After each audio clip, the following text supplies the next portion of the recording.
I would now like to call on the Minister for Territory Families, Dale Wakefield.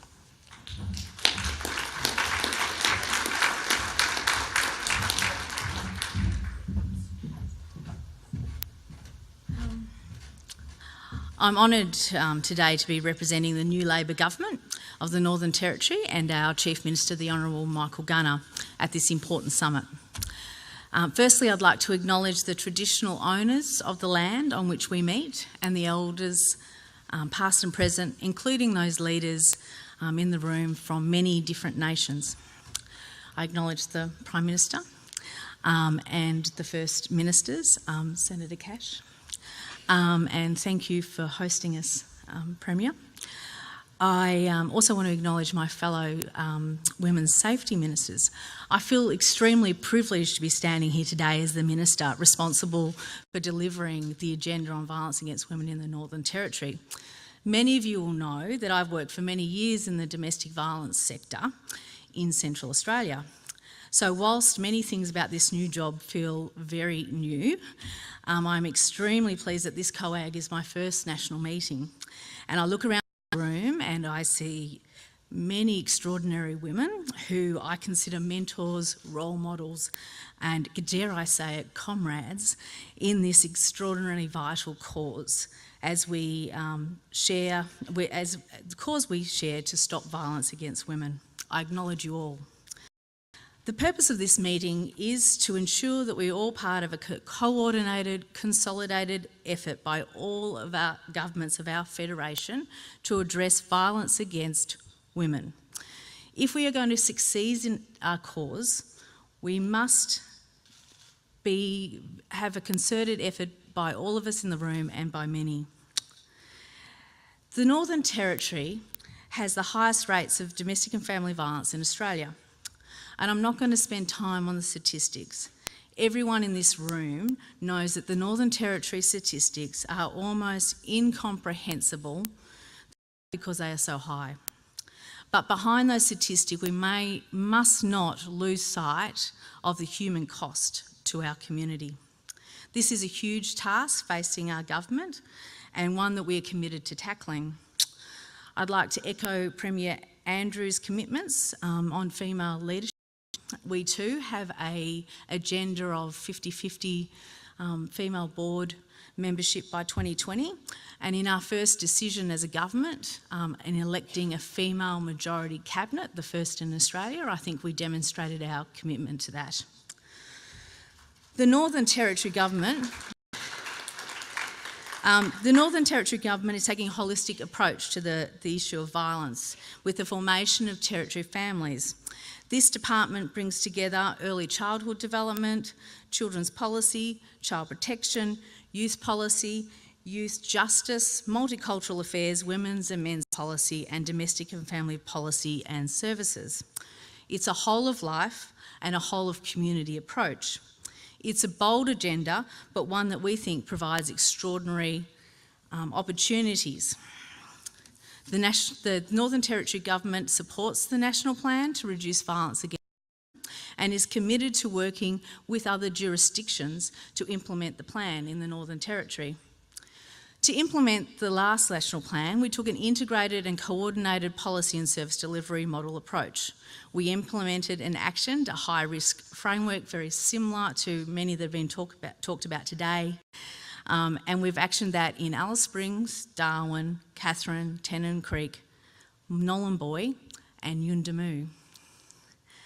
To date, approximately 90% of victims referred to the framework have not been re-referred, indicating a likely reduction in their suicide or further serious harm. And can I take a moment to acknowledge my South Australian counterparts for allowing us to adopt their family safety framework and providing additional support to make sure we rolled it out. This is a great example of the type of cooperation the third plan will require to succeed. Shared tools lead to better practice, and if I can indulge you in a story from when I was a frontline practitioner, I remember being on the phone to a service 1,500 kilometres away from Alice Springs in Adelaide, trying to beg for a bed for a client that we were extremely worried about. There were none available. I was getting nowhere. And then I told the worker, because we're just 3 weeks into using the Family Safety Framework tool in my service, I then said, oh, and this is her Family Safety Framework score. There was silence on the end of the phone. She said, if you get her and her 4 children this afternoon, we will pick her up and she will have a bed. This is what shared understandings deliver. This is what working together creates in terms of better outcomes for women and children. And I have to say, it makes me very proud to be the member of Breitling whenever that woman likes anything I do on Facebook.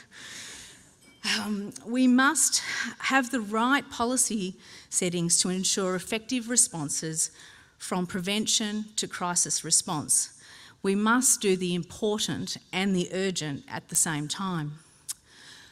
The Gunner-led Northern Territory Government has committed $6 million to building a new women's shelter in Alice Springs.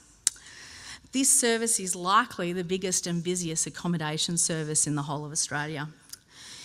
It provided support to women and children across 85 different communities across 4 different states. It is a case study in the need for cross-jurisdictional cooperation and coordination. Our government is going to legislate to changes to evidence laws to support information being captured by body-worn police cameras, similar to that in New South Wales. This reform will help police with their prosecutions and we believe will be particularly beneficial to Aboriginal women who can find the court environment particularly intimidating. We'll also be trialling a specialised approach to domestic and family violence matters in the Alice Springs Court, and we hope that we will roll that out once we establish a good, strong evidence base. And this week, we introduced legislation to the Parliament that supports national reforms to encourage the automatic recognition of domestic violence orders. I have been attending meetings about this issue for a really long time. And I know it is extremely difficult to jurisdictions and that there is a lot of concern about how this will work. But I want you to consider at this very moment, there will be an Aboriginal woman in a car on a dirt, dusty track in the outback of Australia, going to visit her family in the next community. But to do that, she will be crossing an arbitrary line, to her, certainly, culturally, that isn't even marked on that track. But the protection she receives from the state changes because she goes over that line. She may indeed have no protection in the community that she's going to visit. So this is where we have to keep focused on the real outcomes of the policy decisions that we make and the impacts on everyday women's lives. We must acknowledge that our Aboriginal sisters are overwhelmingly represented in every measure we have about violence against women. Governments must learn how to empower without abdicating our responsibility. To listen, not consult.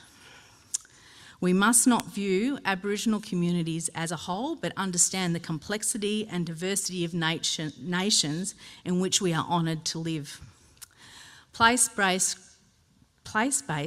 grassroots solutions are the only way forward, particularly in the Northern Territory. So, for example, the Gallowinku Community Statement to Prevent Family Violence was initiated by bringing together clans in the Northern Arnhem region to develop a whole-of-community approach based in language, law and culture. Comparing this to the work of Tuningir's Women's Safety Group in Central Australia, a collective of women representing town camps, coming together, running support and education groups. And then you compare that to the No More campaign, which is focused in football clubs and working with Aboriginal men. Different, effective, community-driven solutions which cannot be imposed on each other. We must explore how governments are able to support this work in the best way that is long-term sustainable, but also flexible enough to allow innovation. The reality is a quantum shift is required to develop alternate approaches if we are going to make a change. We must be brave enough to have difficult conversations. Conversations about gender and gender equality are difficult, especially across cultures. We must allow the Aboriginal community to lead these conversations. In the Northern Territory, solutions will involve tailored, culturally responsive and community empowering solutions. Today's meeting is a very long way from that border in the Red Desert or the blues and greens of tropical Gallowinku. At this policy level, we must allow enough space for solutions to come from the community, ensure that we listen to the quietest voices, privilege them. Because we must put in front of all we do the end result of women and children receiving the service at the end. We all agree this is difficult work. I was part of the consultations for the very first national plan. And I have to say, at that time, the women's sector would have told you were absolutely dreaming to say we would be in this space with the Prime Minister, with so many First Ministers, to be keeping domestic and family violence on our national agenda. We've made some incredible steps and we must not lose focus of that, but we must take the opportunities ahead of us. And this includes making the most of today's opportunity, and I look forward to working with you all. Thank you very much.